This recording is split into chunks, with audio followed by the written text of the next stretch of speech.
الحمد لله رب العالمين والصلاة والسلام على خاتم النبيين سيدنا محمد وعلى آله وصحبه أجمعين. أعوذ بالله من الشيطان الرجيم.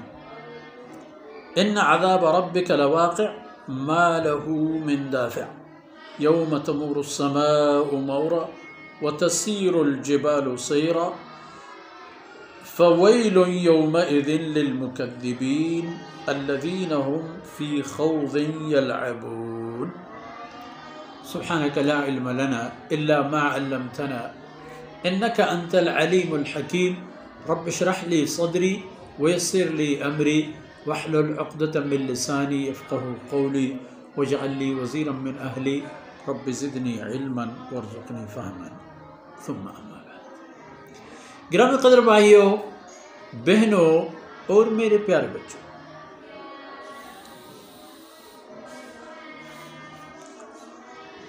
ان مشاہد پر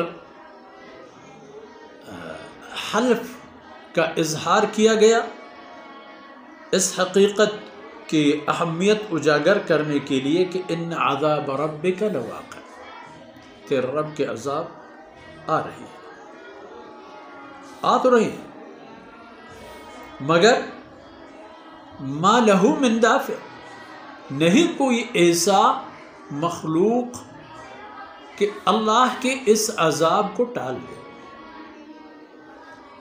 اس کو دفع کرا دے، اس کے سامنے کھڑے ہو کے دھکا دے کے یا تو اس کا رستہ منحرف کرے یا اس کو دوبارہ جہاں سے وہ آ رہا ہو اس طرف مجبور کرے. ایسا نہیں ہو.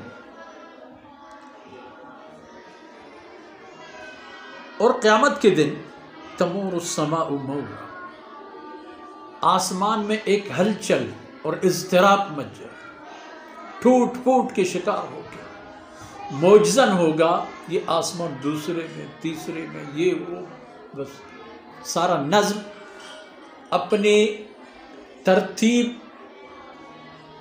کھونے کے بعد،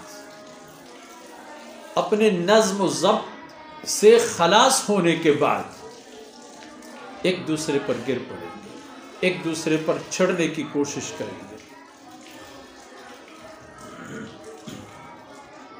یہ آسمان کا عالم ہوگا. وَتَسِيرُ الْجِبَالُ سَيْرًا، اور یہ بلند و بالا پہاڑیاں، یہ پہاڑیوں کا ایک طویل سلسلہ دنیا کے اس کونے سے دوسرے کونے تک سینکڑوں میل اپنے طول و عرض کے بنیاد پر، اپنی بلندی کے تناسب میں تسیر الجبال، ایک عجیب قسم کے رفتار سے چلنے لگیں گے. وہ بھی اپنے مرکزیت سے ہٹا دیے جائیں گے اور وہ چھوڑ دیے جائیں گے. اور جس طرح آپ کسی حیوان کو کافی عرصہ باندھ دیں اور اچانک اس کو کھول دیں، وہ عجیب و غریب حرکتیں کرنے لگتا ہے. تو وَتَسِيرُ الْجِبَالُ سَيْرًا، اسی طرح پہاڑیاں نہ صرف یہ کہ ایک تیز رفتاری کے ذریعے سے چلنا شروع کریں گے،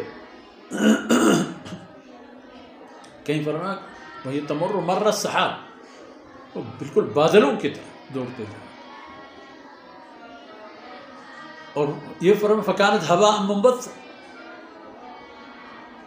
اور یہ پہاڑیاں سارے کے سارے غباروں کے ذرے بن کے تحلیل ہو جائیں.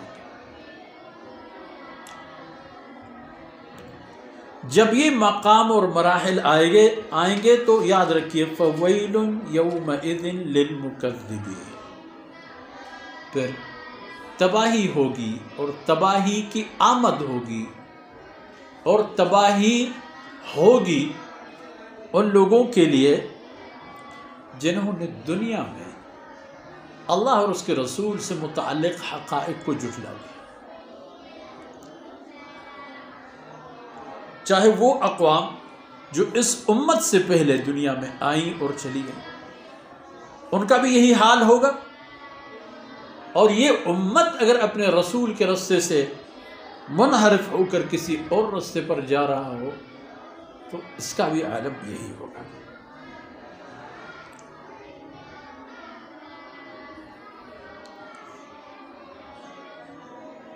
فَوَيْلٌ يَوْمَئِذٍ لِّلْمُكَذِّبِينَ، یہ مکذبین کون ہیں؟ الَّذِينَ هُمْ فِي خَوْضٍ يَلْعَبُونَ، یہ وہی لوگ ہیں جو ایک غیر ضروری بلکہ ایک بیہودہ اور یاوگوئی قسم کی بات پر مصروف رہیں گے۔ اب بجائے اس کے کہ وہ قیامت کی تیاری کریں، بجائے اس کے کہ وہ اللہ کی بندگی میں جلد بازی کا مظاہرہ کرتے ہوئے آپ صلی اللہ علیہ وسلم کی خدمت اقدس میں پہنچ کر فوری طور پر اسلام قبول کریں اور قرآن کو لے لیں اور اس پر عمل کریں، اس کے بجائے فی خوض یلعبون، یا وہ گوئی میں پڑے ہوئے ہیں آن حضرت صلی اللہ علیہ وسلم کے بارے میں، صحابہ کرام کے بارے میں، قیامت کے بارے میں، قرآن کریم کے بارے میں وغیرہ وغیرہ۔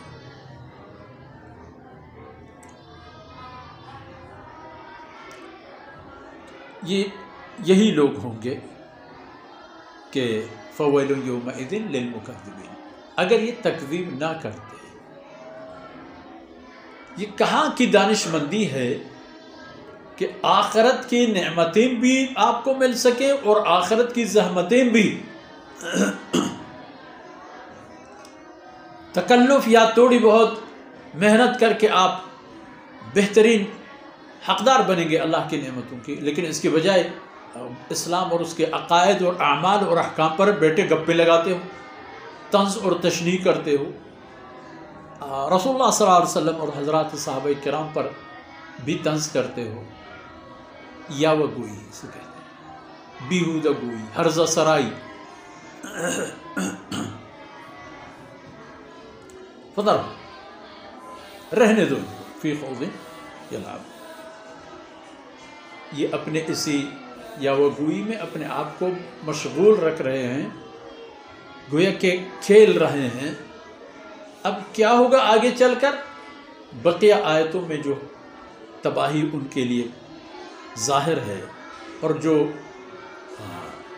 ہمیشہ کی ذلت ان کے تلاش اور درپے ہے، ان کا ذکر اور بیان ہوگا۔ اللہ رب العزت کوتاہیوں سے درگزر فرمائے، اور جو کچھ عرض کیا گیا اللہ رب العزت انہیں میرے اور آپ کے حسنات میں شامل فرمائے۔ وصلی اللہ علی نبینا محمد وعلی آلہ وصحبہ اجمعین۔